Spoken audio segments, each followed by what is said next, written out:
Le président brésilien Lula da Silva vient d'envoyer un message fort et clair, non seulement au président Trump, mais aussi à Washington.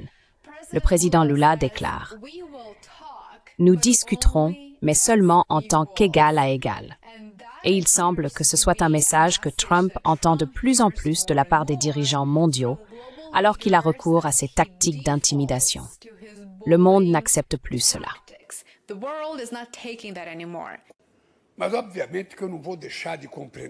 Mais évidemment, je ne cesserai pas de comprendre l'importance de la relation diplomatique avec les États-Unis qui dure déjà depuis 201 ans. Je n'oublierai pas qu'ils ont aussi organisé un coup d'État ici, aidé à organiser un coup d'État. Mais ce que je veux savoir, c'est ce que je vais faire à partir de maintenant. Et à partir de maintenant, ils doivent savoir que nous avons des choses à négocier. Nous avons la taille, nous avons la posture, nous avons des intérêts économiques et politiques à négocier. Je n'abandonnerai pas l'idée que nous devons essayer de construire une monnaie alternative afin de pouvoir négocier avec d'autres pays. Je n'ai pas besoin d'être subordonné au dollar.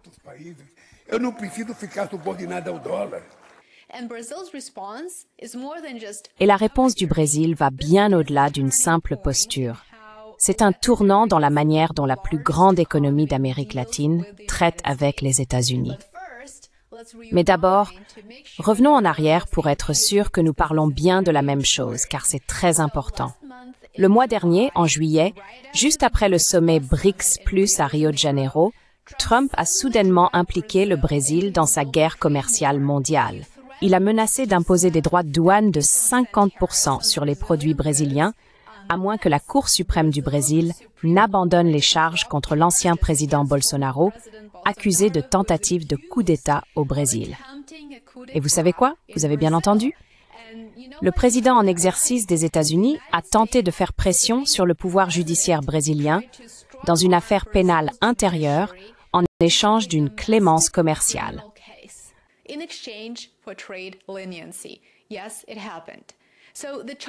Oui, cela s'est produit. Les accusations sont donc également très importantes. Bolsonaro est jugé pour avoir prétendument tenté d'organiser un coup d'État après avoir perdu les élections de 2022. Le juge chargé de cette affaire, le juge Alexandre de Moraes, a été sanctionné par l'administration Trump. C'est exact. Un juge en exercice de la Cour suprême brésilienne est désormais sous sanction américaine. Pourquoi? Parce qu'il poursuit en justice ce que beaucoup qualifieraient de leader d'extrême droite, accusé de saper la démocratie. Et pourtant, Trump, après être intervenu publiquement dans les affaires intérieures du Brésil, affirme que Lula peut simplement l'appeler, comme si le problème pouvait se résoudre d'un simple coup de fil. Quelle est la réponse de Lula?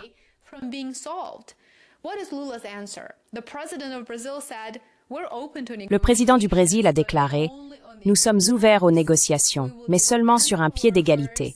Nous défendrons nos travailleurs, nous protégerons nos entreprises. Et si les États-Unis veulent discuter, vous savez quoi? Nos propositions sont déjà sur la table. » En d'autres termes, ce n'est pas une voie à sens unique, affirme Lula. Le Brésil ne joue plus le rôle de partenaire junior dans la politique étrangère américaine. Cette époque est révolue. Il va falloir s'y faire, président Trump.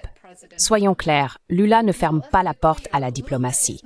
En fait, son ministre des Finances, Fernando Haddad, a salué les dernières déclarations de Trump et prévoit de rencontrer prochainement le secrétaire au Trésor américain Sergio Scott Bessent pour discuter des droits de douane et des sanctions.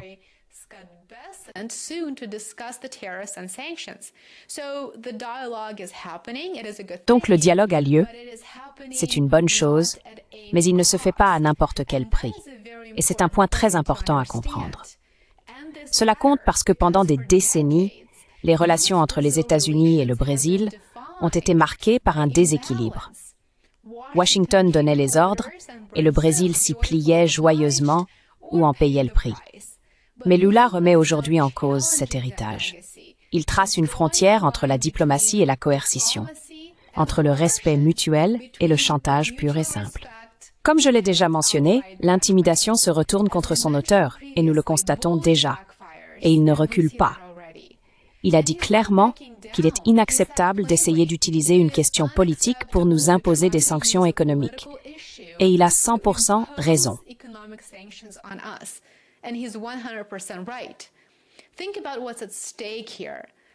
Pensez à ce qui est en jeu ici.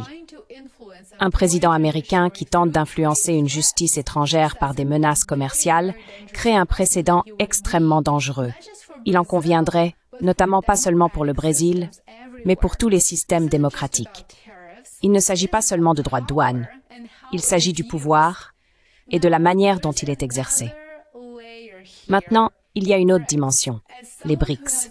En tant que personne qui couvre les BRICS de près depuis des années, je ne peux m'empêcher de souligner que Trump a été fortement irrité par le succès du bloc des BRICS et par le fait que les économies émergentes sont ouvertes à des relations avec l'Occident, mais ne sont plus prêtes à jouer les seconds rôles. Et elles disposent de plus en plus d'alternatives attractives.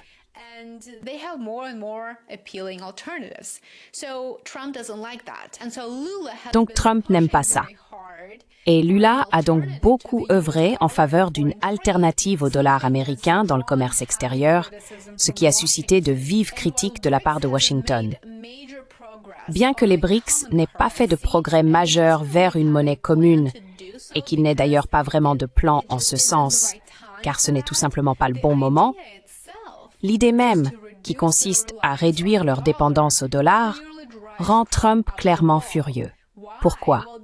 Eh bien, parce que le dollar et sa domination constituent l'un des piliers de l'influence mondiale américaine. Saper cela, même symboliquement, est perçu comme une menace pour la puissance des États-Unis. Mais Lula ne recule pas. Il a clairement affirmé que le Brésil d'aujourd'hui n'est plus aussi dépendant des États-Unis qu'il ne l'était autrefois.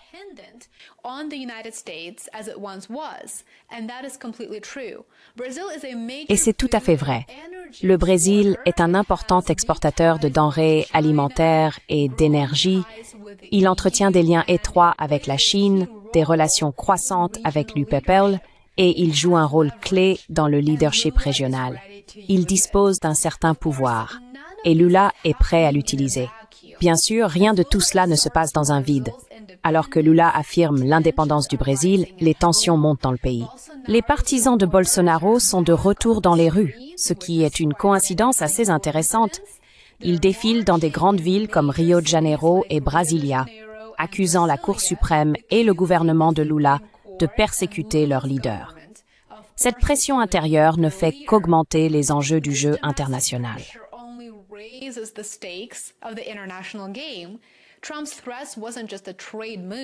Les menaces de Trump n'étaient pas seulement un geste commercial, elles étaient un signal de solidarité, de la solidarité de Washington avec la base de Bolsonaro.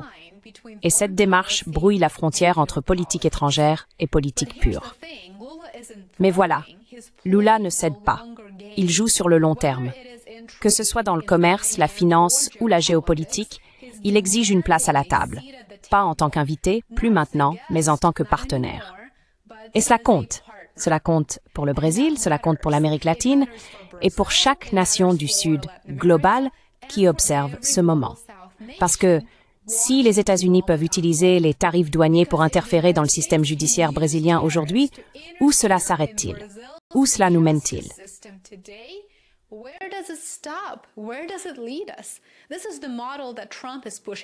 C'est le modèle que Trump promeut, bien sûr, un monde où le commerce n'est pas basé sur l'avantage mutuel, mais sur la conformité. Et la réponse de Lula est « Vous savez quoi? Ça suffit ». Il n'est évidemment pas anti-américain, il n'est pas non plus anti-commerce, mais il est absolument opposé à toute forme de dictat.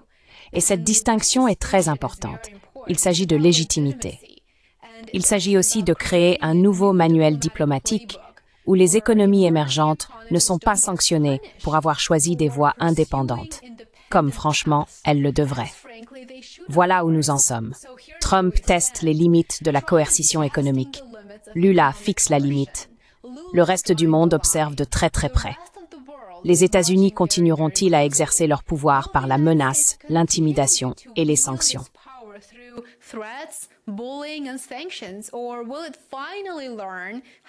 Ou bien apprendra-t-il enfin à négocier, non plus en tant que superpuissance, mais en tant que pair? Ce choix définira non seulement les relations entre les États-Unis et le Brésil, mais aussi l'avenir de la diplomatie mondiale dans un monde multipolaire. Car si les paris de Lula s'avèrent payants, il ne défendra pas seulement l'autonomie et la souveraineté du Brésil, il contribuera à redéfinir les règles du jeu pour toute une génération de nations qui ne se contentent plus de rester silencieuses en marge de la table. Merci beaucoup d'avoir regardé cette vidéo aujourd'hui. Si vous avez trouvé cette analyse utile, cliquez sur j'aime, abonnez-vous et dites-moi dans les commentaires ci-dessous ce que vous pensez de ce sujet. J'aimerais beaucoup avoir votre avis. Passez une excellente journée. Prenez soin de vous. Enjoy the rest of your day. Take care.